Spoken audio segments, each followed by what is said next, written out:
Isang lalaki ang sumabit para makapasok sa loob ng gumagalaw ng mini truck. Ating alamin kung bakit niya ito ginawa at kung nakaligtas siya mula sa mga detalye ng balitang ibabahagi maya-maya.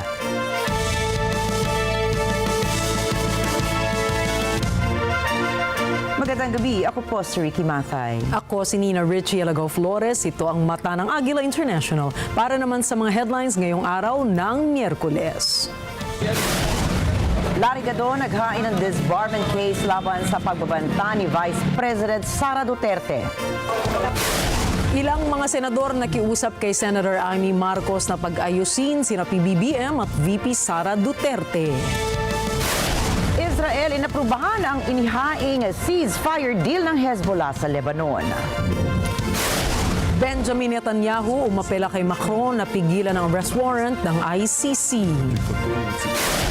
At Squid Game inilabas ang panibagong teaser video para sa Season 2.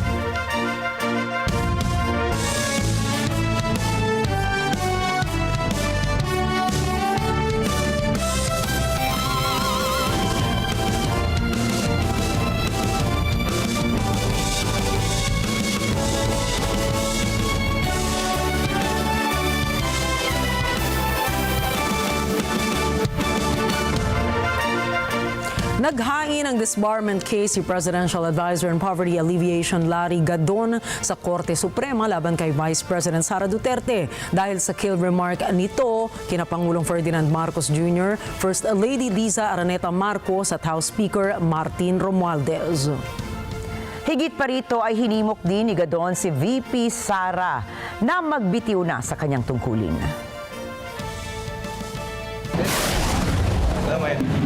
Si VP Sara, pinagminura niya, bila isang tao ha. At ang minura niya, presidente, First Lady at saka Speaker of the House. Hindi lang mura. Pinagbantaan pa niya, napapatayin niya. Na meron siyang inutusan na tao napatayin si Presidente BBM, si First Lady Liz Araneta Marcos at si House Speaker Martin Romualdez. So yan ay more than enough para kumilos ang Supreme Court. Mula rito ay inamin ni Gadon na kanyang pinagsisisihan ang pagsuporta noon sa mga Duterte. Giit din ng Presidential Advisor, sinuportahan niya ang dating Pangulong Rodrigo Duterte na mahalal ito dahil obligasyon ito ng bawat Pilipino. Subalit, nang matapos na anya ang termino ni Duterte, ang suporta na niya ay nasa Pangulong Marcos Jr. na. Tinawag din ni Gadon na immature at kulang sa statesmanship ang mga pahayag ni VP Sara. Nilinaw naman ni Gadon na hindi siya naghain ng disbarment case laban sa pangalawang Pangulo dahil sa utang na loob. Sa kabila nito, wala pang pahayag ang kampo ng VP Sara hinggil sa inihaing disbarment case laban sa kanya.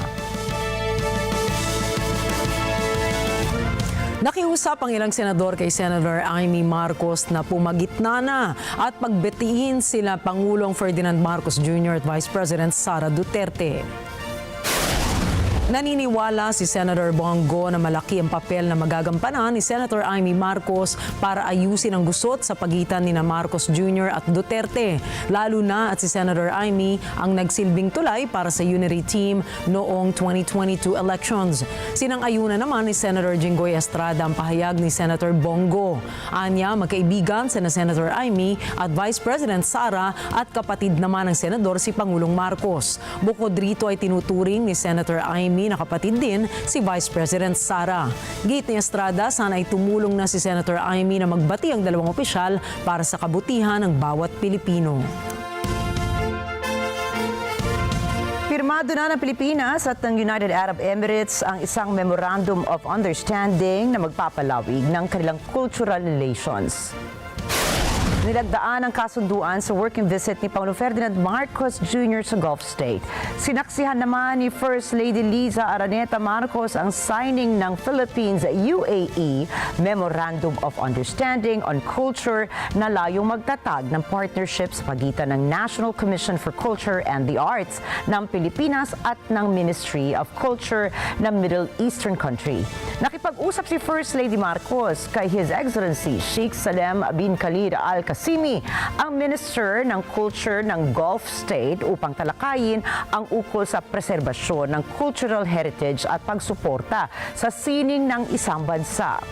Pinasalamatan din ni First Lady Marcos sa ang UAE para sa commitment nito para isulong ang sining at kultura na nakahanay rin sa pananaw ng bagong Pilipinas. Masayang ibinalita ni Senator J.V. Ejercito na ibinalik ng Senado ang 10 bilyong pisong budget na tinapyas ng Kamara para sa modernization program ng Armed Forces of the Philippines o AFP. Ayon kay Ejercito, umapela sina Senator Bato de la Rosa kay Senator Grace Poe, Chairman ng Senate Committee on Finance, na ibalik ang naturang pondo dahil na rin sa sensitibong sitwasyon sa West Philippine Sea.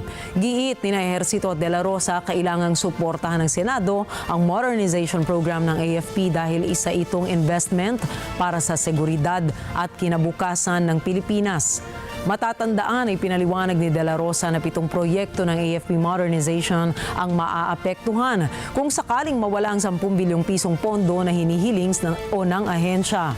Ilan sa mga pinaplanong bilhin ng AFP ay ang karagdagang aircraft, cyber systems, aviation engineering equipment at joint tactical combat vehicles.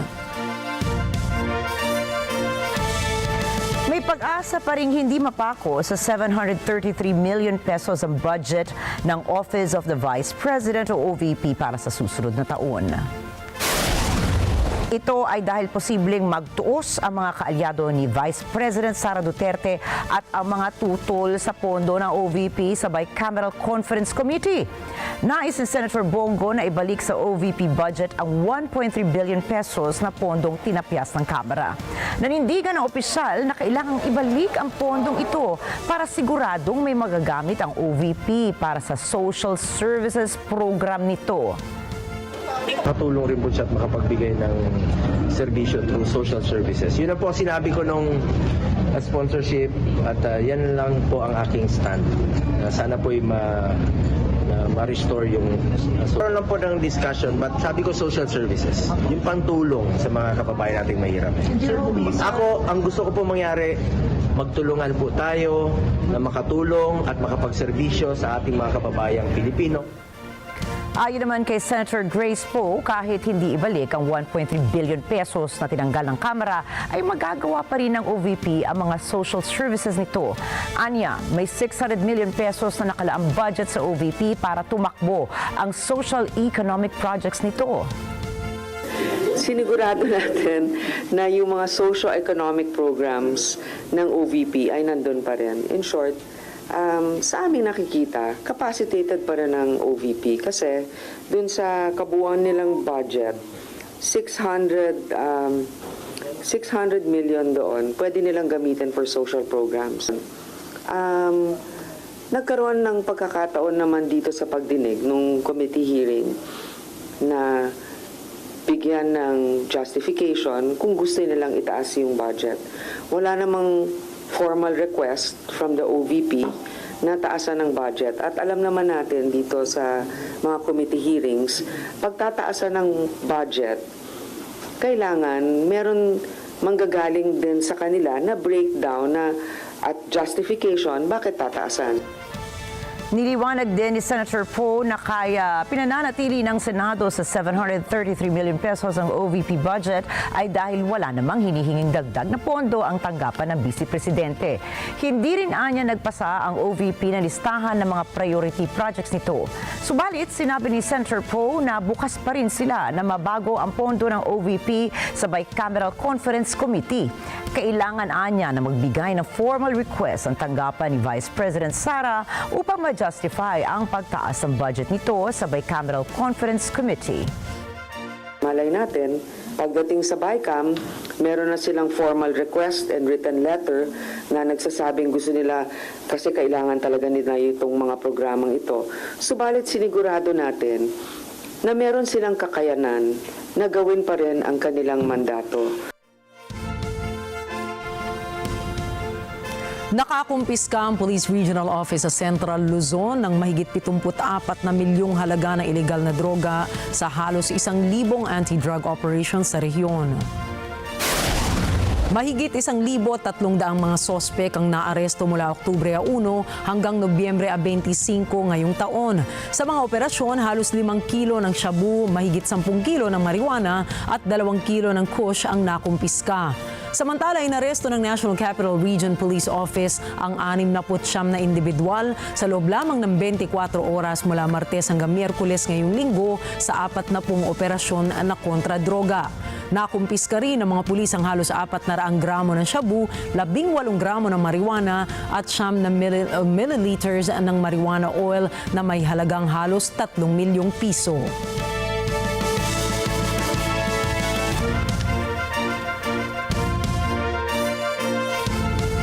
Binabalangkas na ng Commission on Elections o COMELEC ang polisiya para sa anti-discrimination para sa nalalapit na panahon ng kampanya sa 2025 midterm polls. Binigyan diin ni COMELEC Chairperson George Erwin Garcia ang kahalagahan ng ganitong polisiya para sa pagkakapantay-pantay ng tingin sa lahat ng tao sa darating na eleksyon. Isang paalala na rin ito sa mga kandidatong huwag mang-insulto ng tao sa kanilang pangangampanya base sa kanilang kasarian o katayuan sa buhay, gayon din ang mambastos ng sinuman. Hiniling din ng poll body chief na sana ay mas marami pang organisasyon ang makipagtulungan sa COMELEC para paghandaan ang eleksyon sa susunod na taon. Umabot na po sa alert threshold ang kaso ng leptospirosis sa Metro Manila ayon sa tala ng Department of Health. Batay sa data na nakalap mula January 1 hanggang November 9 ngayong taon, sumampa na ang kaso ng naturang waterborne disease sa 2,890 sa Metro Manila pa lamang. Mas mataas ito ng 95.14% kung ikukumpara sa naitala sa parehong panahon noong 2023 na 1,481 cases. Ang alert threshold ay kumakatawan sa level of incidence ng isang sakit na kailangan ng agarang pagresponde. Isang palatandaan din ito na mabilis na ang pagkalat ng sakit sa malaking bilang ng mga tao. Karamihan sa naitalang kaso ng leptospirosis ay mula sa Quezon City na 701 cases. Paalala naman ang ahensya sa publiko na iwasang lumangoy o lumusong sa baha. Ang leptospirosis ay isang impeksyon na dulot ng bacteria Leptospira na karaniwang nakukuha mula sa baha na kontaminado ng ihi ng hayop.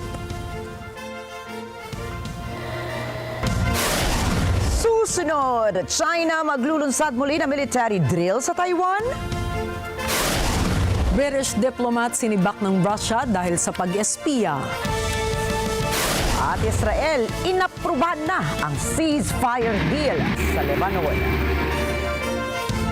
Mga detalye ng mga balitang yan sa pagbabalik na Mata ng Agila International.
Until the committee report of this squad committee is finished. So move, Mr. Chair. There is a motion.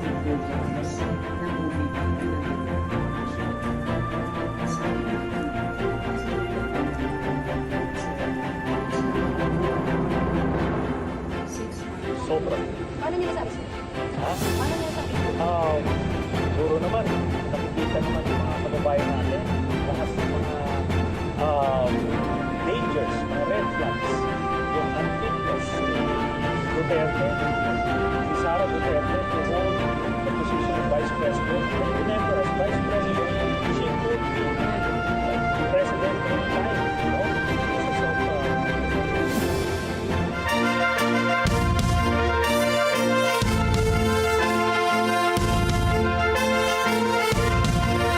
Naniniwala si Vice President Sara Duterte na umabot na sila ni Pangulong Ferdinand Marcos Jr. sa point of no return o wala ng paraan upang magkasundo pa sila ng Pangulo.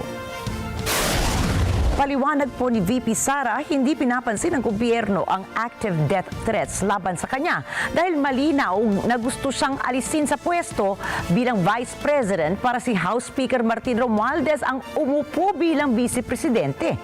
Ipinaalala ni VP Sara sa publiko na may mandato ang konstitusyon ng Pilipinas na protektahan ang Vice Presidente.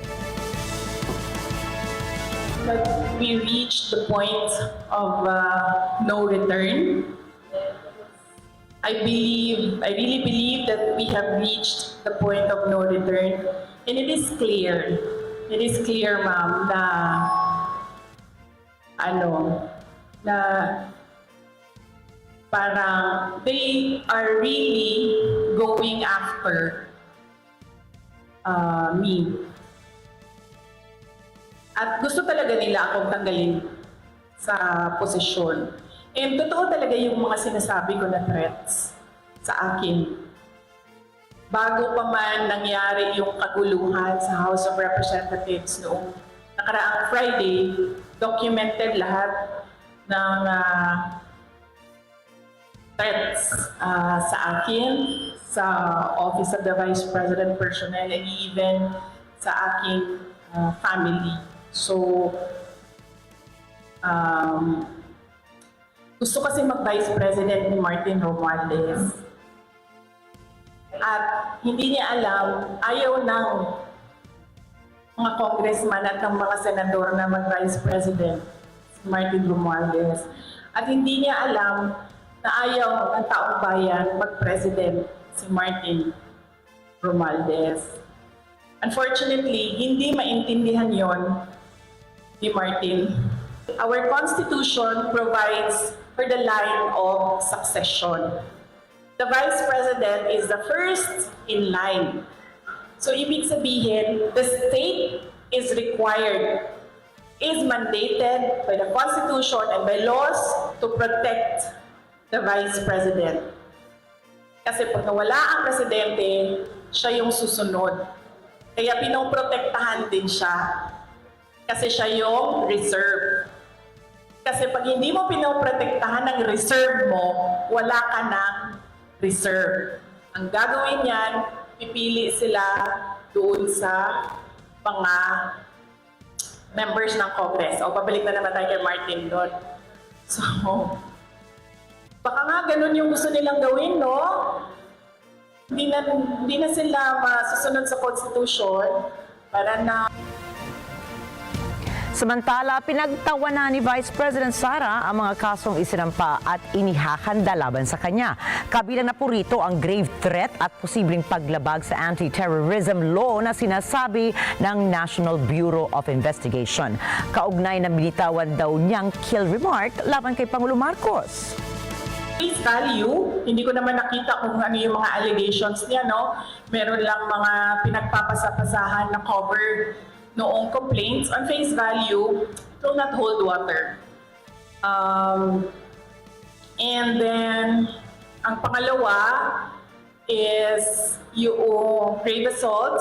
I believe, pinipilit na lang talaga nila na gawa ng kaso yung mga remarks ko. And pangatlo, natatawa ako sa violations on the anti-terrorism law kasi sinusubukan nila to reach sa aking properties and assets. Kasi itong violation ng anti-terrorism law, ginawa nila ito kay Congressman Arnie Teves. So they have a playbook on what you do to a person na kakasuhan mo ng anti-terrorism law. So ano ba yun? Ano bang gusto nilang gawin? Kaya sila nag-file or nag-charge ng anti-terrorism law. Gusto nila mag-cancel ng passport. Gusto nila mag-red notice sa international. So hindi ka makakagalaw overseas. Gusto nila mag-amlak. Anti-money laundering violations. So, ibig sabihin nun, i-freeze nila yung pera mo at yung properties mo. Hindi ka makakagastos ng pera at hindi ka makakapasok sa properties mo. At gusto nila mag-issue ng mga search warrants. Hinamon naman ng Vice Presidente ang mga mambabatas na pwede naman nilang subukan na ipa-impeach siya, subalit isa lamang daw itong pag-aaksaya sa pera ng bayan para pagtakpan ang umano'y kakulangan ng kasalukuyang administrasyon. They can always, gumastos at magwaldas ng pera ng gobyerno para i-impeach ang Vice President. Kung yan ba naman ang gusto nila, magwaldas naman ng waldas ng pera at pagtakpan ang kakulangan at pagsisinungaling ng administrasyon. Para lang hindi mapansin ng mga tao na maraming mga pangako ang napako ay babanatan at babanatan nila ako. And then they can try. And then let's see. Diba? If I get impeached, then that is my end. Ukol naman sa mga reklamong inihain laban sa kanya at sa mga kanyang mga tauhan na mga opisyal ng Quezon City Police Department kaugnay ng insidente sa Veterans Memorial Medical Center noong Sabado, sinabi ni VP Sara na maghahain siya ng sariling reklamo laban sa mga pulis. Kabilang dito ang mga kasong disobedience, robbery at kidnapping. Nagsusumikap ang International Criminal Court o ICC na makapaglabas ng arrest warrant laban sa military leader ng Myanmar na si Min Aung Hlaing para sa crimes against humanity na umano'y nagawa nito. Magpapasya ang isang panel ng 3 judges kung may makatwirang dahilan nga ba upang paniwalaan na si Min ay may pananagutan sa deportation at opresyon ng Rohingya sa Myanmar at Bangladesh. Wala pang itinakdang panahon ng korte para sa desisyon, ngunit karaniwang tumatagal ito ng 3 buwan bago maglabas ng arrest warrant. Wala pa ring pahayag ang ruling junta ng Myanmar ukol sa usaping ito. Hindi miyembro ng ICC ang Myanmar, ngunit noong 2018 at 2019, sinabi ng korte na may jurisdiction sila sa mga cross-border crimes na naganap sa Bangladesh na siyang miyembro ng ICC. Ayon sa Taiwan, malaki ang posibilidad na magsagawa ang China ng military drills malapit sa Taiwan sa mga susunod na araw.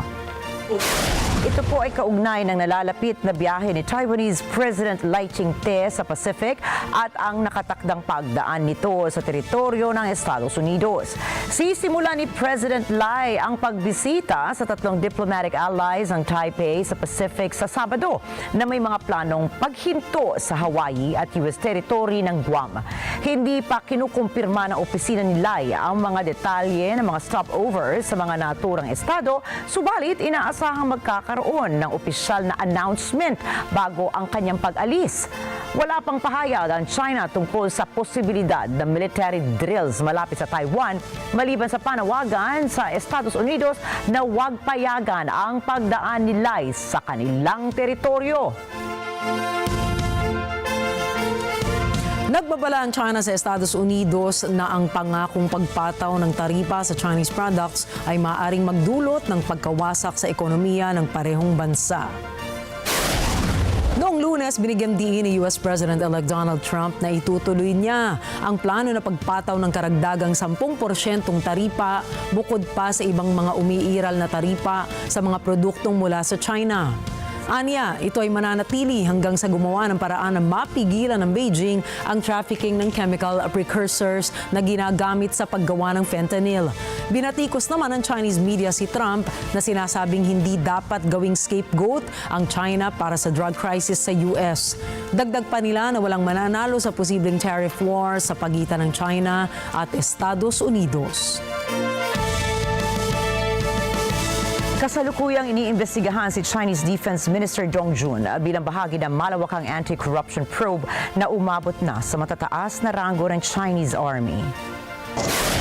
Simula noong nakaraang taon, sumailalim ang militar ng China sa isang malawakang paglilinis laban sa korupsyon. Hindi bababa sa 9 na general at ilang mga executives ng defense industry ang inalis na mula sa National Legislature ng Beijing. Si Dong ang ikatlo sa magkakasunod na Chinese defense ministers na iniimbestigahan dahil sa korupsyon. Nang tanungin ukol sa ulat na ito, binaliwala naman ito ni Chinese Foreign Ministry spokesperson Mao Ning at walang opisyal na pinahayag ukol sa sinabing investigasyon. Sinabak ng Russia ang British diplomat na nagtatrabaho sa embahada sa Moscow dahil sa umano'y pang-iispiya. Ayon sa Federal Security Service Bureau FSB ng Russia, sinadya ng British diplomat ang pagbibigay ng maling impormasyon para makapasok sa bansa at mag-espiya. Ang ginawa nitong pang-espiya ay malinaw na paglabag sa batas ng Russia. Dagdag pa ng FSB, mayroon silang mabigat na ebidensya ukol sa nasabing pang-espiya nito na naglalagay sa panganib sa Russia. Dahil rito ay binawi ng Russian Foreign Ministry ang diplomatic accreditation nito at inatasan itong umalis na lamang ng bansa. Ito na ang pangalawang insidente na mayroong empleyado ng British Embassy na nag-espiya na ang una ay noong Agosto. Tinawag naman ng Britanya na baseless ang nasabing alegasyon ng Russia sa kanila.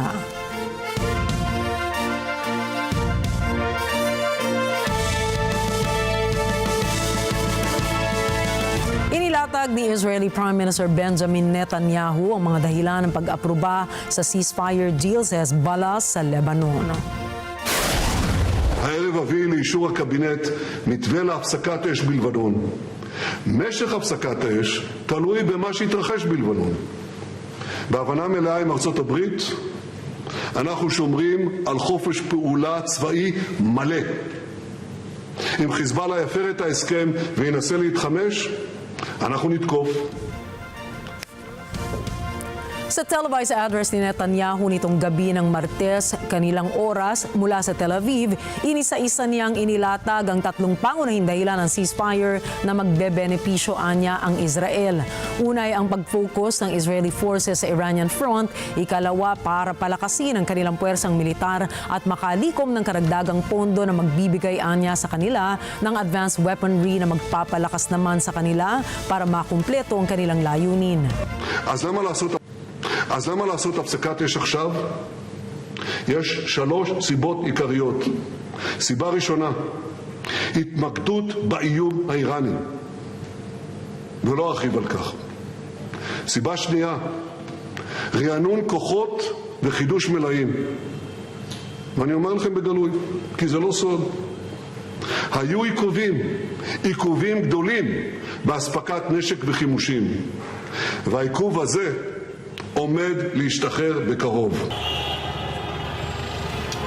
Ikatlo ang detaching o paghihiwalay ng front ng digmaan mula sa Hamas na magpatulong sa Hezbollah para atakihin ang Israel. Mainam na makatutulong ang karagdagang tropa para maibalik ang mga bihag na hawak pa rin ng Hamas hanggang ngayon. וסיבה שלישית להפסקת אש, ניתוק הזירה ובידוד החמאס. מהיום השני של המלחמה, החמאס בנה על חיזבאללה שילחם לצידו, וכשחיזבאללה מחוץ לתמונה, החמאס נותר לבד במערכה. הלחץ שלנו עליו יגבר, וזה יסייע למשימה הקדושה של שחרור חטופינו. Inihayag din ni Netanyahu ng kanyang obligasyon ay maibalik ang 101 mga bihag, buhay man o patay, at para ganap na ma-eliminate ang Hamas. Sa kanyang pagtatapos ng talumpati ay iginit ni Netanyahu na mananatili ang kanyang prioridad na pigilan ng Iran na magkaroon ng sandatang nuklear at masigurong hindi makapagpapalitan ng armas ang binansagan niyang bad actors sa kanyang rehiyon katulad ng Syria, Hezbollah at Iran. אני נחוש לעשות כל מה שצריך כדי למנוע מאיראן להשיג נשק גרעיני. האיום הזה תמיד עומד בראש מעייניי, וזה נכון היום ביתר שאת, כששומעים את ההצהרות החוזרות ונשנות של מנהיגי איראן על כוונתם להצטייד בנשק גרעיני. בסוריה אנחנו מסכלים בשיטתיות את הניסיונות של איראן, חיזבאללה והצבא הסורי להעביר חימושים ללבנון. אסד חייב להבין, הוא משחק באש. הסכם טוב. Samantala, iginit naman ni Netanyahu na nakadepende sa magiging aksyon ng Hezbollah kung hanggang kailan magtatagal ang naturang ceasefire deal. Sakali man anya na lumabag sa kasunduan ng Hezbollah, kanila itong tutugunan. Noong Martes, pumayag na sa wakas ang Israel sa ceasefire sa pagitan nito at ng Hezbollah sa Lebanon. Ito po ay batay sa isang report sa isang himpilan ng Israel. Ang laban ng Hezbollah at Israel ay sumabog dahil sa gera naman sa pagitan ng Israel at Hamas sa Gaza noong October 2023. Rosel Feria po para sa report. Sumang-ayon na ang Israel sa isang ceasefire deal sa pagitan nito at ng Lebanon. Humarap si Prime Minister Benjamin Netanyahu sa bansa at sinabing ibabalik ng Israel ang Gaza hostages at lahat ng mamamayan sa hilaga sa kanilang mga tahanan. אזרחי ישראל, הבטחתי לכם ניצחון ונשיג ניצחון. נשלים את חיסול החמאס, נשיב את כל חטופינו, נבטיח שעזה לא תהווה עוד איום על ישראל, ונחזיר את תושבי הצפון בבטחה לבתיהם. המלחמה לא תסתיים עד שנשיג את כל יעדיה, ובכלל זה עד שלא נשיב את תושבי הצפון בבטחה הביתה. שטח חיץ מפורז. Sa kabila nito, may Israelis na hindi sang-ayon sa ceasefire deal at nagprotesta. Noong Martes din, ilang oras lamang bago nagpulong ang gabinete ng Israel ukol sa tigil putukan sa Hezbollah, inatake ng Israeli warplanes ang katimugang bahagi ng Beirut gamit ang sunod-sunod na airstrikes. עשרות פצמ"רים שאותרו חלקם. Bago ang ceasefire announcement, inatake ng Israel ang populadong bahagi ng kabisera ng Lebanon. Isang pasabog sa Beirut ang tumama sa Nuri District na walang babala ng paglikas. Ayon sa Health Ministry ng Lebanon, 7 katao ang namatay. Samantala, ayon kay senior Hezbollah official and member of parliament Hassan Fadlallah, mananatiling aktibo ang Hezbollah kahit tapos na ang gera nito sa Israel. Itutuloy nito ang pagtulong sa mga inilikas na Lebanese na makabalik sa kani-kanilang mga komunidad at maibalik ang mga nasirang mga lugar ng Israeli strikes. Ani Fadlallah, humaharap ang Lebanon sa mapanganib at sensitibong mga oras bago ang pag-anunsyo ng ceasefire. Dagdag nito, nakahanda ang social, health at development branches ng Lebanon para sa araw matapos ang ceasefire announcement. تشكيلات حزب الله الاجتماعية والصحية والإنمائية في أعلى درجات الاستعداد لليوم التالي من أجل المساهمة في مساعدة الناس على العودة إلى قراها بالتعاون مع المؤسسات الحكومية الرسمية ومع كل القوى الفاعلة في المناطق المستهدفة، لأن الأولوية ستكون بعد وقف العدوان الإسرائيلي على بلدنا هي للناس، لإيوائهم، لرفع الأنقاض، لتوديع الشهداء. Ayon naman kay Israeli Deputy Foreign Minister Sharon Haskell, tutulong ang Israel sa kahit anong hudyat ng balik-armas ng Hezbollah matapos ang deal. That we will not go back to the 6th of October, where we know, when we have evidence and we see how Hezbollah is arming himself, how they are building tunnels in order to plan another full-blown massacre similar to the one on the 7th of October through our northern border, to arm itself with an enormous, exorbitant amount of missiles and rockets that can, harm our communities, our children. We will react immediately. Rosel Feria para sa Mata ng Agila International, trusted, connected, on point. Ikinatuwa ng international community ang pagsang-ayon ng Israel sa ceasefire agreement na isinusulong ng Lebanon. Sabi ni US State Secretary Antony Blinken, malaking pagbabago ang maidudulot ng kasunduang ito kasama na ang pagsalba sa mga maraming buhay. This has been an intensive diplomatic effort. by the United States, partners like France, working with Israel, working with Lebanon over many months. And if we get to the conclusion that I hope we reach very soon, it will make a big difference. It will make a big difference in saving lives and livelihoods in Lebanon and in Israel. It will make a big difference in creating the conditions that will allow people to return to their homes safely in northern Israel and in southern Lebanon. And I also believe that by de-escalating tensions in the region, it can also help us to end the conflict in Gaza. Next administration. Ayon naman kay French President Emmanuel Macron, trinabaho ng US at France ang kasunduang ito upang ibalik ang kapayapaan sa Lebanon. Je tenais à saluer l'accord de cessez-le-feu agréé ce jour entre Israël et le Liban. Il constitue l'aboutissement d'efforts entrepris depuis de longs mois auprès des autorités israéliennes et libanaises en étroite coordination avec les États-Unis d'Amérique et sous l'impulsion du président Joe Biden. Il importe que ce cessez-le-feu soit respecté, qu'il le soit dans la durée, afin de restaurer la sécurité des Libanais, la sécurité des Israéliens, permettre le retour sûr des déplacés de ces deux pays dans leur foyer et ainsi aussi permettre la restauration de la souveraineté du Liban. Ayon naman kay Foreign Minister Annalena Baerbock ng Germany, ang ceasefire deal na ito ay hudyat ng pag-asa. Arabischen Partnern einen sehr intensiven und ehrlichen. Unsere Blicke richten sich ganz besonders nach Libanon. Dort hat der Konflikt zuletzt viele Menschenleben gekostet, während auf Israel weiter Raketen der terroristischen Hisbollah niedergehen.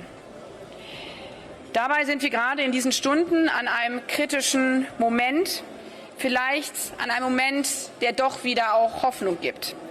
Denn ein Waffenstillstand und Schritte in Richtung einer politischen Lösung entlang der UN-Resolution 1701 sind dank direkter US- und französischer Vermittlung in greifbarer Nähe.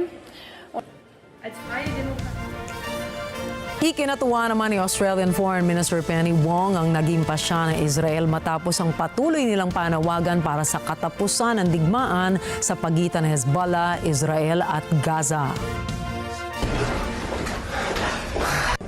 Look, we've been calling for a ceasefire in Gaza for over 11 months now, and we see every week the death toll rising, more children, more women.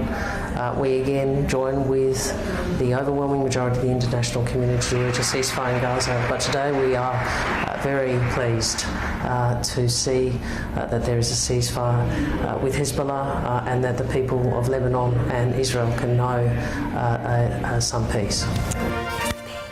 Sa ngayon ay nakatutok ang international community sa pagsisimula ng initial 60-day cooling period at umaasa ang lahat na ito na ang magiging huling kabanata ng gulo sa Middle East.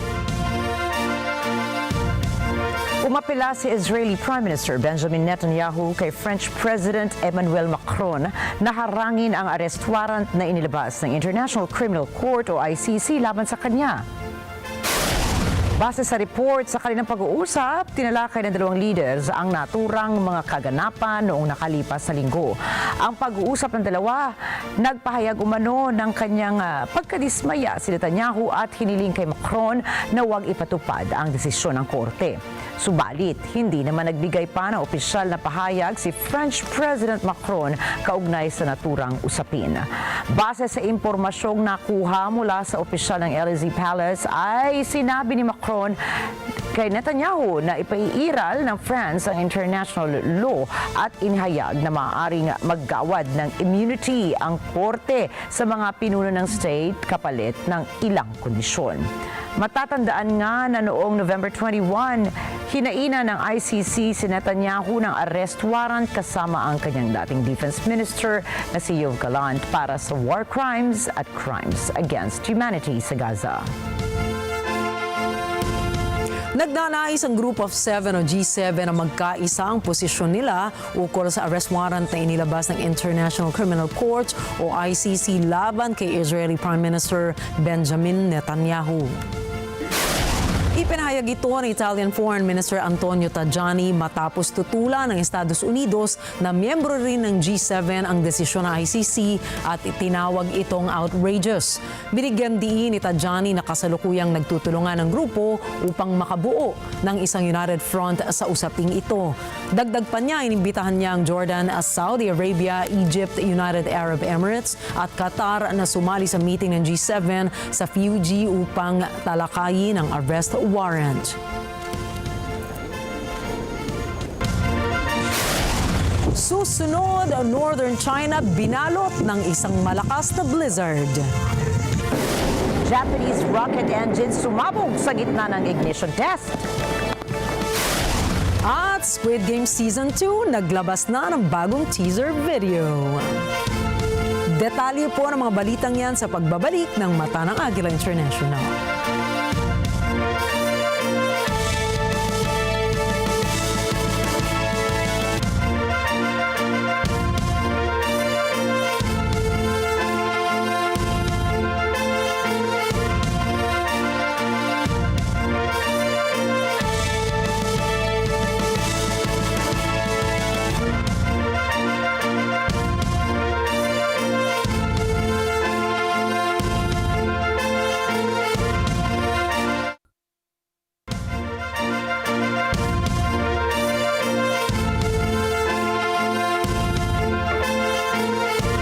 Binalot po na makapal na niebe ang hilagang rehiyon ng China matapos tumama dito ang malakas na blizzard sa nasabing lugar. Inactivate na ng mga otoridad ng Inner Mongolia Autonomous Region, Northeast China at North China ang Level 4 emergency response dahil sa patuloy na pagbagsak ng temperatura sa lugar at makapal na niebe dahil sa snowstorm.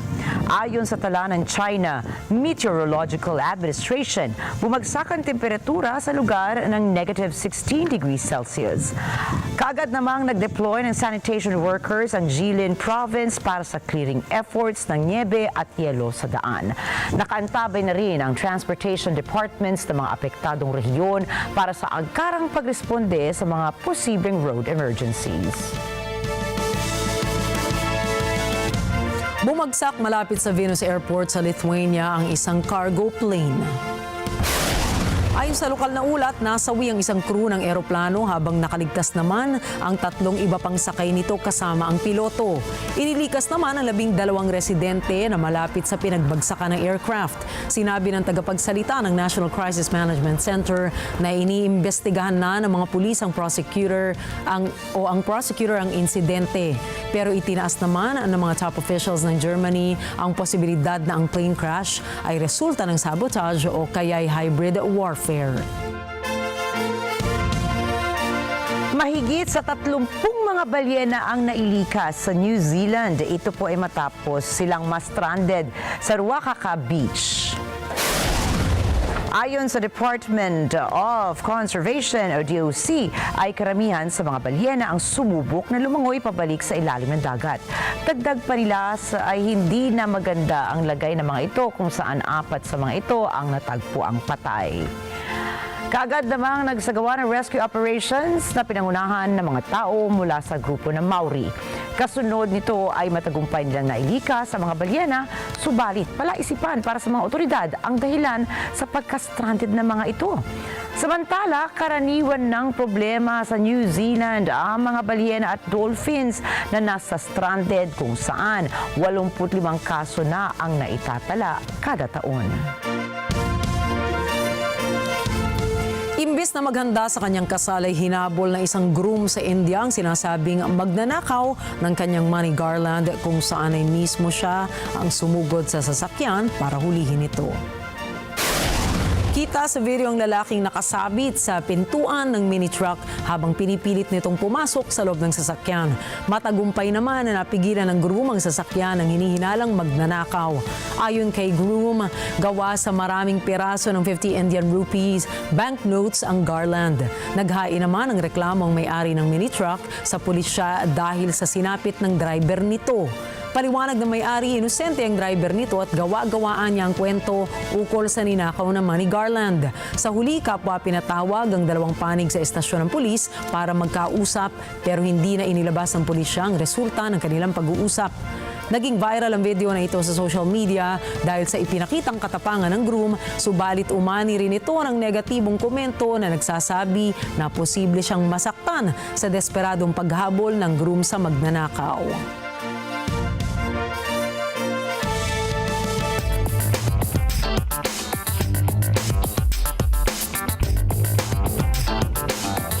Pasyalan naman po natin ang pinakamataong lungsod sa bansang Canada, kung saan sinasabing hindi na sapat ang kinikita ng karamihan sa mga residente upang tugunan ang kanilang mga pangangailangan. Mula po sa Toronto, narito ang report ni Net25 correspondent Terry Recolizado. Magkano ba dapat ang kitain ng isang tao para mamuhay ng komportable sa Toronto? Ayon sa Ontario Living Wage Network o OLWN, ang mga resident ng Greater Toronto Area ay kailangang kumita ng $26 per hour upang matugunan ang mga pangunahing pangangailangan ng pamumuhay sa syudad. Ang kasalukuyang minimum wage sa Ontario ay $17.20 per hour.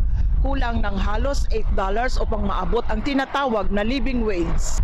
Ang living wage ay ang kita bago kaltasan ng buwis na kailangan ng isang individual upang matustusan ang pagkain, tirahan at iba pang mga pangunahing pangangailangan. Ayon sa ulat ng OLWN, ang pagtaas ng living wage nitong taon ay dulot ng patuloy na pagtaas ng gastos sa renta at pagkain sa Ontario, pati na rin ng pagmahal ng gas. Ayon rin sa OLWN, sa kasalukuyang minimum wage na $17.20 per hour, wala ni isang lugar sa Ontario kung saan kayang matustusan ng isang tao ang kanilang pangunahing pangangailangan kahit pa magtrabaho sila ng full-time. Sa $26 per hour, ang Greater Toronto Area ay ang may pinakamataas na living wage sa probinsya ng Ontario. Ang pinakamababa ay sa London, Elgin, Oxford na $19.50 per hour. Sinang-ayunan din ng Canadian Centre for Policy Alternatives ang ulat na ito ng kanilang ipahayag na kailangang kumita ng $33.62 per hour at magtrabaho ng 40 hours sa isang linggo ang isang tao upang makayanan nilang umupa ng isang one-bedroom apartment sa Toronto. Cherry Recolizado, Toronto, Ontario, para sa Net25 News.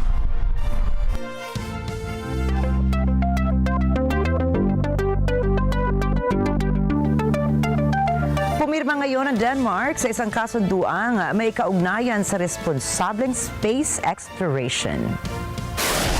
Ayon sa NASA, ay Denmark ang pinakabago at ika-48 bansa na pumirma sa Artemis Accords na nagsimula pa noong taong 2020. Dagdag pa rito ang mga bansang nakiisa rito ay nangangako ng isang mapayapa at ligtas na space exploration. Kabilang din dito ang pagsuporta na kanilang ibibigay sa mga emergency, transparency in civil space operations at pagpaparehistro ng mga space objects. Makatutulong ang pakikiisa nila sa mga siyentipikong pag-aaral ng mga bagay at pangyayaring nasa kalawakan. Bukod po dito ay miyembro rin ang Denmark ng European Space Agency kung saan ang kauna-unahang astronaut nila na naglakbay ay si Andreas Mogensen noong taong 2015 naman po yan. Samantala, batay sa State Department ay pumirma rin ang Denmark at ang Estados Unidos ng Outer Space Treaty noong taong 1967. Nabigo po ang Japan Aerospace Exploration Agency o JAXA sa engine combustion test ng Epsilon S rocket matapos sumiklab ang sunog sa test site nito. Kita sa video ang makapal na usok mula sa Tanegashima Space Center dahil sa pagsabog ng makina ng rocket. Kinumpirma ng local fire department sa lugar na walang nasaktan sa pagsabog. Hindi ito unang beses na nabigo ang JAXA sa kanilang test ng Epsilon S rocket. Noong July 2023, una nang sumabog ang makina ng Epsilon S rocket habang nasa gitna ito ng 50-second ignition test.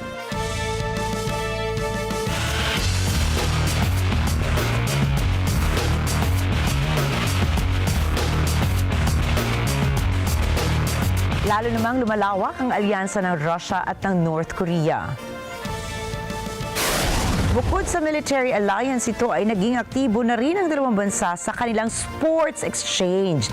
Ito po ay matapos bumisita si Russian Sports Minister Mikhail Degtyarev sa Pyongyang upang kausapin si Kim Ol-guk, ang sports minister naman ng North Korea. Lumagda ang dalawang sports leaders ng isang protocol na magiging gabay ng Russia-Nokor Sports Exchange para sa taong 2025.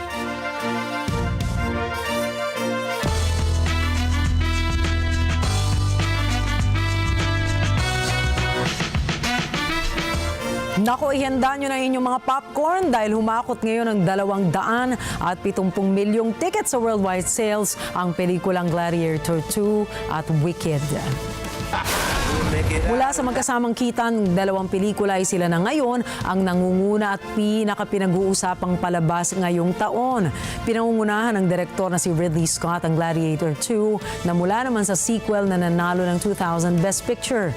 Bida sa Gladiator 2 ang mga aktor na sina Denzel Washington at Paul Mescal kung saan sa unang linggo pa lang ng pagpapalabas dito ay nakakuha na ito ng 60 milyong dolyar. Tampok din sa pelikula ang orihinal na Colosseum sa Rome na may 1 minutong maaksyon na video trailer. Samantala, nakapagtala naman ang Wicked sa unang linggo nito ng $164.4 million. Pinagbibidahan ang pelikula ng aktresa si Ariana Grande at Cynthia Erivo na mula naman sa direksyon ng direktor na si John M. Chu. Hango ang kwento ng pelikula mula sa mahiwagang kwento ng orihinal na Oz story na isinulat naman ni Gregory Maguire. Tampok rito ang backstory ng karakter na si Elphaba na may natatanging kapangyarihan ngunit isinilang naman na may kulay berdeng balat. Game start! Yan po ang inaabangan ngayon sa Season 2 ng Squid Game. Ito ay matapos maglabas ng panibagong teaser video ang nasabing palabas. Ilang linggo na lamang at mapapanood na ang Season 2 ng Squid Game na nakatakdang ilabas sa December 26. Ipinasilip sa panibagong teaser video ang mga dapat abangan na eksena mula sa mga makapigil hiningang laro. Mapapansin dito ang bagong mga laro kagaya ng X's and O's o merry-go-round at piggy bank na naglalaman ng cash prize. Bida rito ang aktor na si Lee Jung-jae na may player number 456 laban sa mga bagong karakter na nagdanais na manalo. Tampok din sa video ang iconic game na Red Light, Green Light kung saan ay tinanong ang muli niyang pagbabalik sa laro. Samantala, ayon sa direktor na si Wang Dong-yu, ay posibleng ilabas ang ikatlo at huling season ng Squid Game sa taong 2025.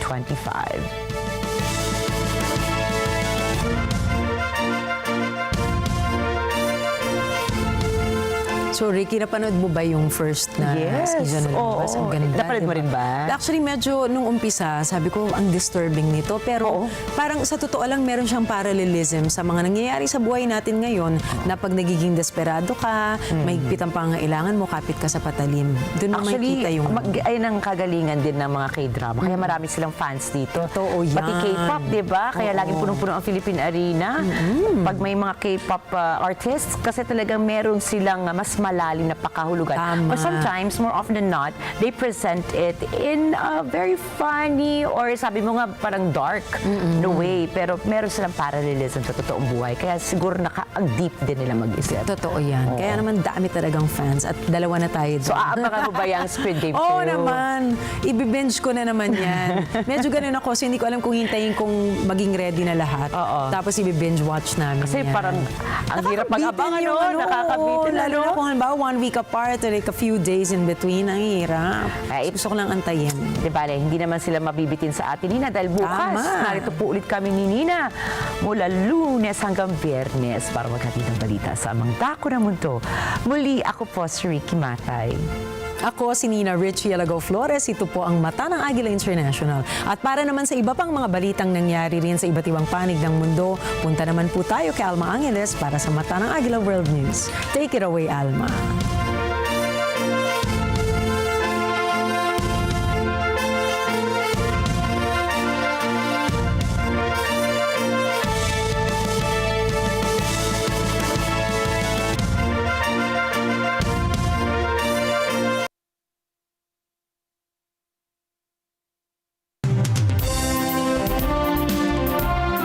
Thank you, Nina and Rikki. Good evening, everyone. I'm Alma Angeles for Net 25 World News. On tonight's headlines.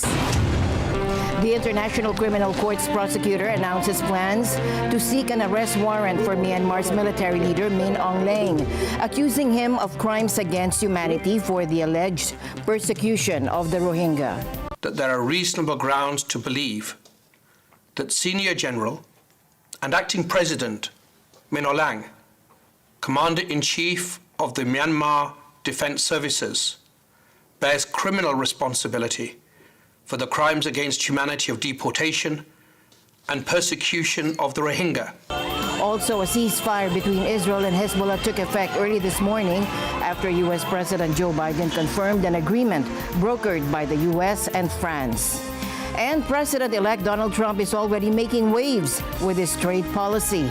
On day one of his presidency, he plans to impose steep tariffs on Mexico, Canada, and China. While these moves could reshape global trade, analysts believe they might be more about negotiations than actual implementation. The news starts now.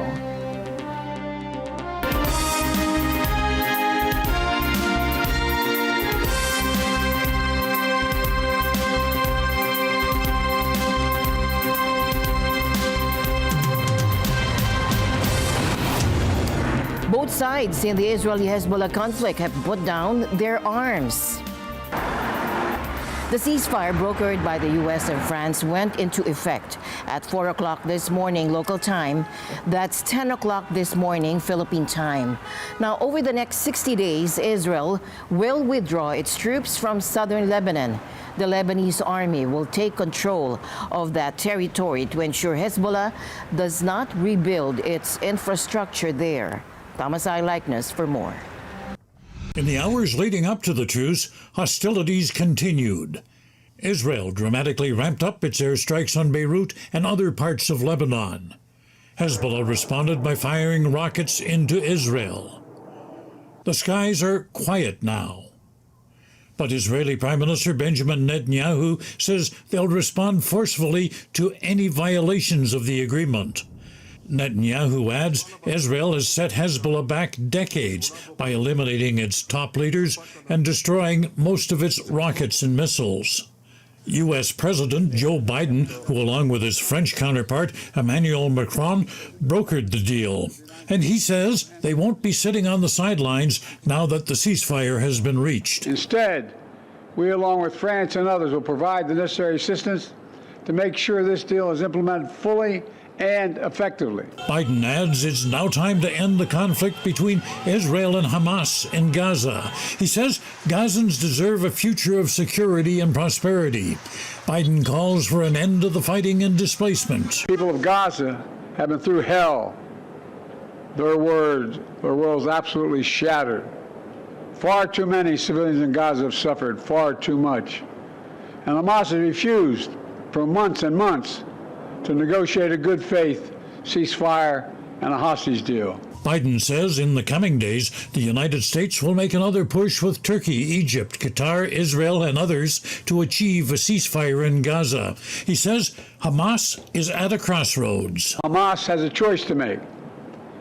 Their only way out is to release the hostages, including American citizens, which they hold.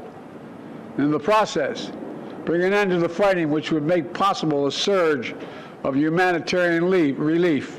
How likely is a deal in Gaza? Well, U.S. Secretary of State Antony Blinken remains optimistic. He says the truce between Israel and Hezbollah will cool things off in the Middle East, making peace more reachable. By de-escalating tensions in the region, it can also help us to end the conflict in Gaza. In particular, Hamas will know that it can't count on other fronts opening up in the war. So, we're tracking this very closely, and I hope and believe that we can get this over the finish line. But many in Gaza say they're frustrated. While they're happy for the people of Lebanon, Gazans feel that they have been forgotten on the international stage. They want the war in their territory stopped. Also upset are Israelis who have been displaced from their homes near the Lebanese border. Kobe Cates, who lives in a border town, opposes the ceasefire. We don't feel safe because there is a lot of shelters till now that the Israeli forces did not go in and destroy everything. It's there. It need another 2 months to finish, and if we finish now, it will the weapon will stay there for the future Hezbollah people. In Tel Aviv, displaced people from northern Israel and their supporters protested against the ceasefire. For Israel, this truce puts out just one of many military fires it's fighting. Middle East security analyst Jonathan Lord says Israel remains in a precarious situation strategically. Right now, they are seeing really diminishing returns in their campaign in Gaza, and any continued conflict there, which continues to present a humanitarian disaster for the Palestinian civilians, the 2.3 million Palestinians in Gaza, the civilian harm done to them, is going to continue to have an isolating effect on Israel on the global stage. That's really an important factor that Israelis need to consider. Right now, Prime Minister Netanyahu has really taken the approach that we can defend ourselves by ourselves. We must do this. This is a war we are fighting with Iran on 7 fronts. And because of the trauma and catastrophe of October 7th, the fact that there remain 101 hostages in Gaza, the Israeli public has largely been with him in pursuit of these military operations, though there remains a tremendous amount of anger and resentment and public protest in Israel directed at their own government because they have not prioritized a deal with Hamas that would seek the return of those hostages.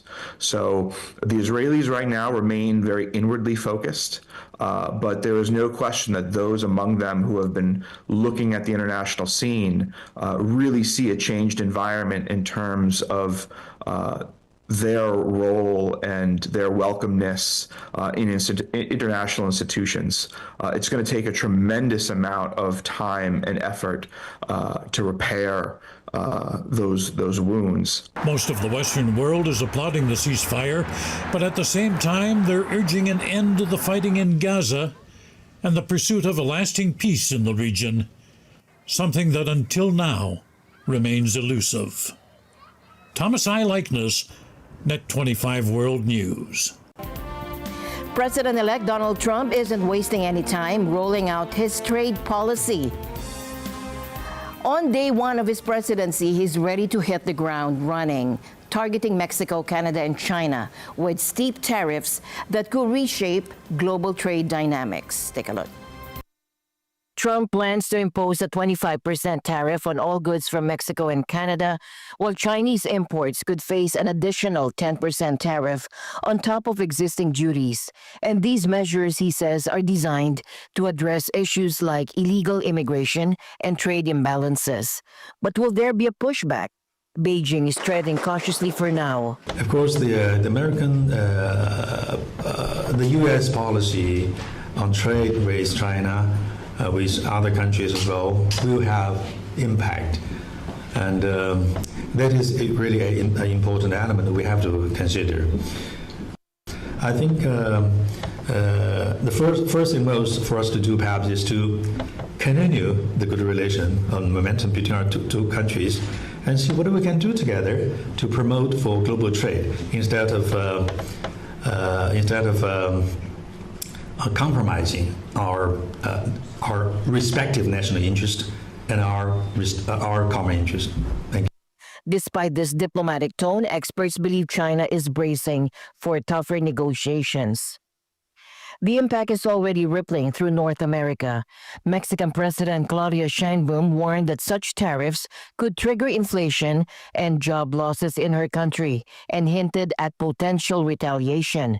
A un arancel vendrá otro en respuesta. Y así, to one tariff will come another, and so on, until we put our common businesses at risk. For example, Mexico's main exporters to the United States are General Motors, Stellantis, and Ford Motor Company, which came to Mexico 80 years ago. Why put a tax on them that puts them at risk? It is not acceptable and would cause the U.S. and Mexico inflation and job losses. Pero si ponemos en el centro la coordinación, la colaboración. But if we focus on coordination and collaboration to be able to address the migratory phenomenon in a deep way, the problem of the humanitarian crisis they have in the United States due to the consumption of fentanyl, then they will be addressed integrally. That is why I say, in addition to the letter, we are going to seek a call so that we can sit down as soon as possible. This is particularly concerning for Mexico's automotive industry, which depends heavily on the U.S. market. An estimated 79% of vehicles made in Mexico are exported north across the border, making the U.S. by far Mexico's dominant trading partner in this sector. Meanwhile, Canada's Prime Minister Justin Trudeau struck a more conciliatory note, describing his recent call with Trump as good. I had a good call with Donald Trump last night again. We obviously talked about laying out the facts, talking about how the intense and effective connections between our two countries flow back and forth. We talked about some of the challenges that we can work on together. It was a good call. This is something that we can do, laying out the facts, moving forward in constructive ways. This is a relationship that we know takes a certain amount of working on, and that's what we'll do. And emphasizing teamwork. One of the really important things is that we be all pulling together on this. The Team Canada approach is what works. That's where, putting aside partisanship, that's where I reached out immediately to Doug Ford to agree with him that we would have a First Ministers meeting this week to talk about the United States. Talked with François Legault and some other premiers as well. There's work to do, but we know how to do it. Canada, which supplies the U.S. with the majority of its crude oil, is particularly vulnerable to disruptions in trade relations. Across the Atlantic, Trump's tariff threats are rattling European leaders, including Germany's Finance Minister Robert Habeck. Nein, ich kenne nur die Aussagen von Donald Trump aus dem Wahlkampf zuvor und will deswegen auch nicht spekulieren, wie das weitergeht, wobei natürlich die Entscheidung der letzten Nacht möglicherweise einen Hinweis geben, dass das alles sehr ernst gemeint ist. Erstens muss die EU darauf geschlossen reagieren, sich nicht zerlegen in 2 oder 3 Länderblöcke, sondern als Europa gemeinsam sprechen. Zweitens, das hat Herr Russwurm richtig dargestellt, deutlich machen, dass am Ende alle verlieren. Also die USA, der Wirtschaftsraum der USA und Europa. While Trump insists tariffs target foreign nations, experts argue that the real burden falls on importing companies and potentially consumers. Well, I mean, it's very, very clear that every country that has substantial manufacturing on each side of the border would be affected. But you also have to understand, given the weakness in global economic activity, it's hard for these suppliers to it's hard for these suppliers to not absorb some of the cost of the tariffs. This is what happened in 2016.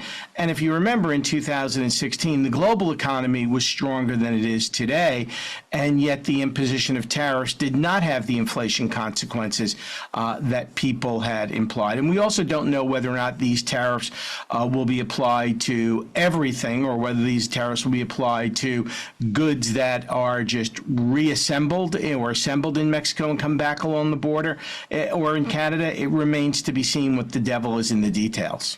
Some worry that these tariffs could violate the USMCA agreement, a trade pact signed by the U.S., Canada, and Mexico in 2020 during Trump's first term. If challenged, it could create even more uncertainty in an already fragile global economy.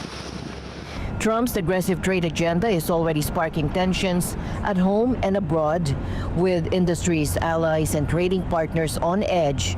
Will his strategy bring the results he's aiming for? What we have learned about Donald Trump as chief commander-in-chief is that he is someone who likes to make threats as a way to have negotiating leverage. And this is exactly what is happening right now. Short-term stocks are reacting to it as people start to consider how tariffs might impact individual companies, but it is very short-lived. They tend to bounce right back. And tariffs in general are more of a threat than a reality. At least that's what we saw in the first administration. There's no reason to believe that that's not the case here. This is a negotiating tactic for leverage at the bargaining table.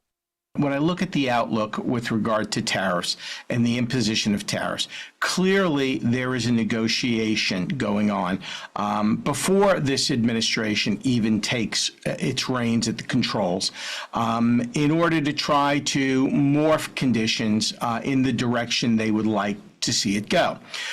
With Mexico and Canada, there was a clear caveat last night that was suggested relating to the flow of migrants across the border and the flow of drugs across the borders. So clearly, there's some evidence here that it's not just about trade; it's about using trade as a means to accomplish something that this administration would like to see happen, which is to slow the tide of illegal immigration across the border, as well as slow the tide of illicit drugs across the borders. You can argue that there's certainly more pressure to the southern border than the northern border, but I clearly think they want to make sure to both of the countries we share very large borders with that, this is a real important focus of the U.S. upcoming administration, and I think he's managing to telegraph that signal. Or will it backfire with economic and diplomatic consequences? Only time will tell.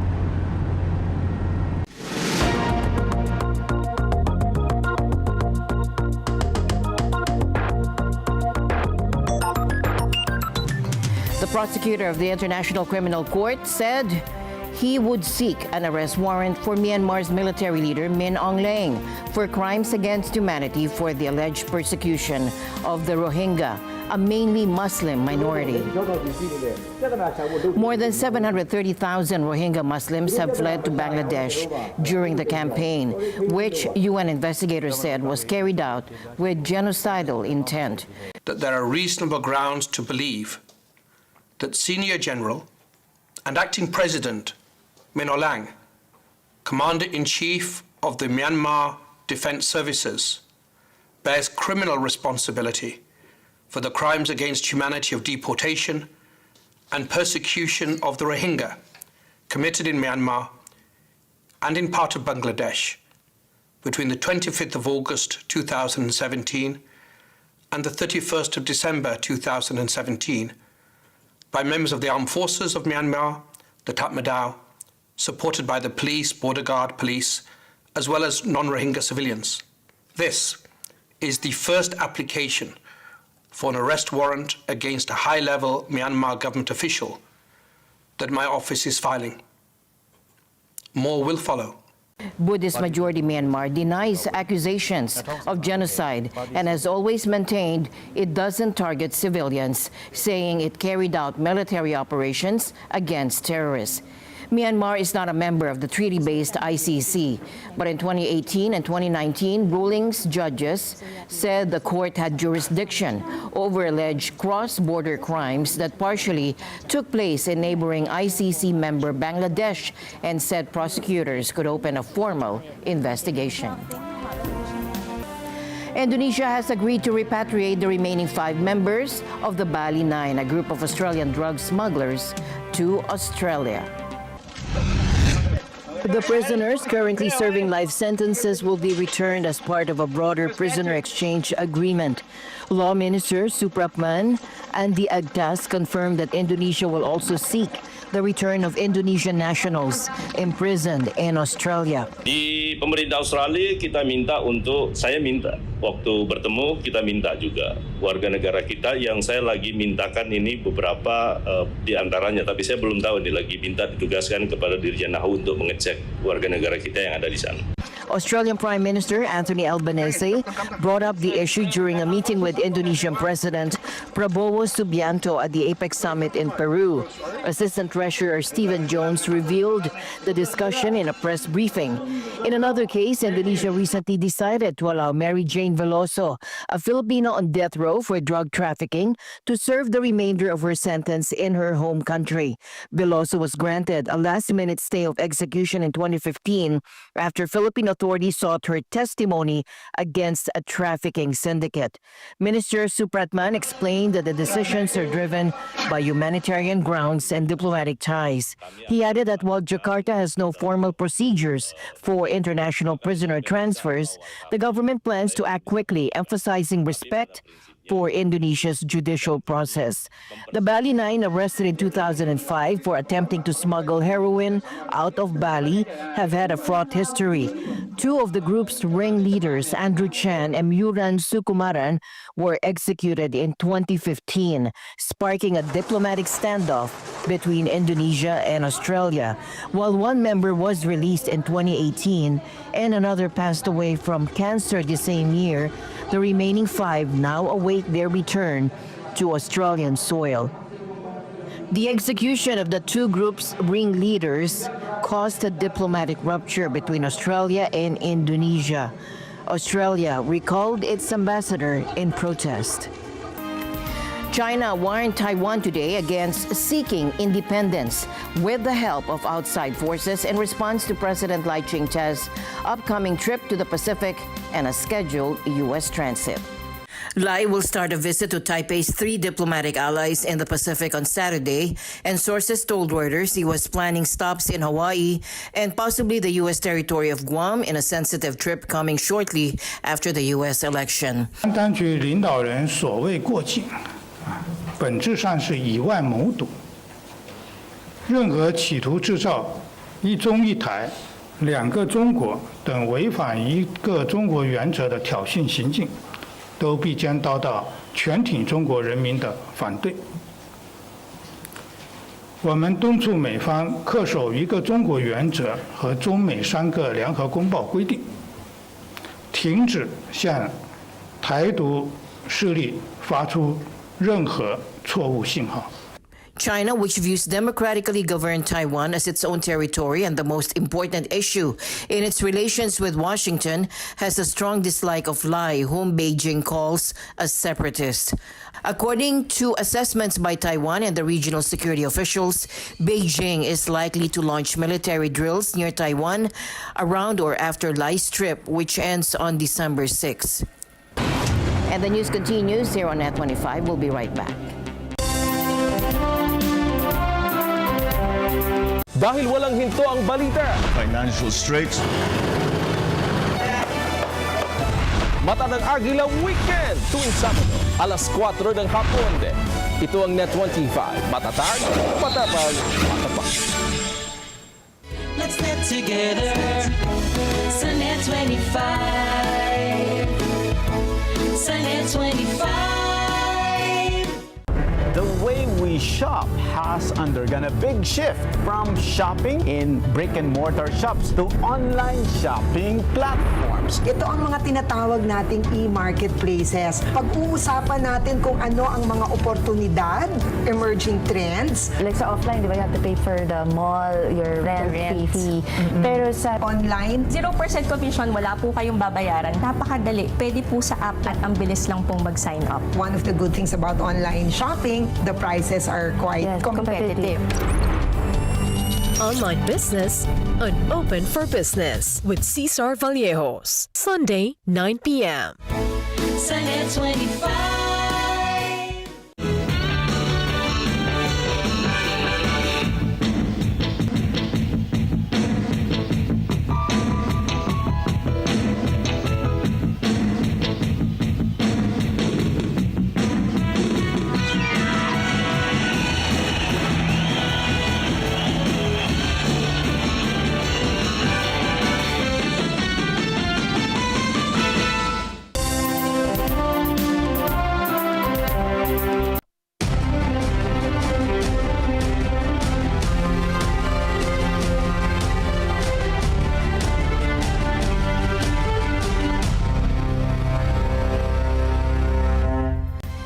Despite its reputation as one of America's most affluent regions, Orange County, California is grappling with a severe housing crisis.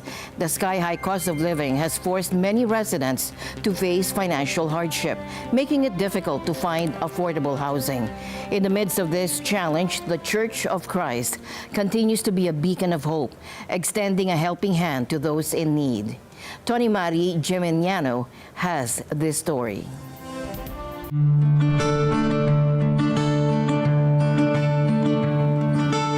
Orange County is a vibrant mix of attractions, natural beauty, and is home to some of the wealthiest cities in America.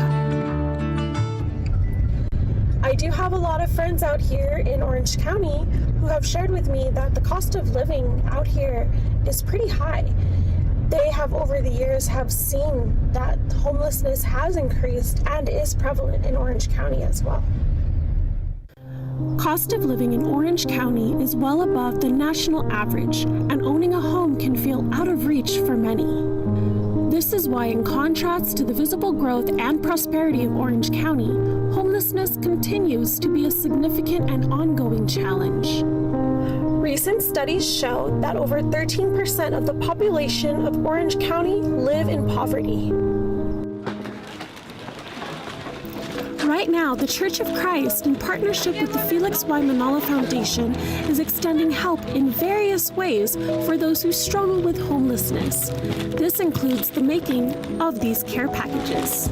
So today we are packaging about 700 bags full of items that go to Mercy House organization here in Orange County. They're going to be full of goods that are non-perishable, items that are also easy to prepare, and these will help benefit those who are in need of food and supplies.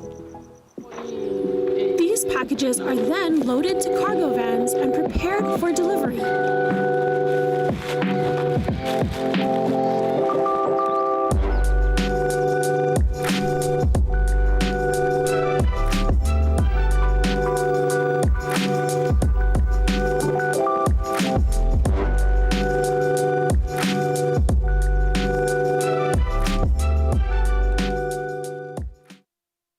Welcome to the Care for Humanity event. Our event is a joint collaboration with the Iglesia ni Cristo Church of Christ.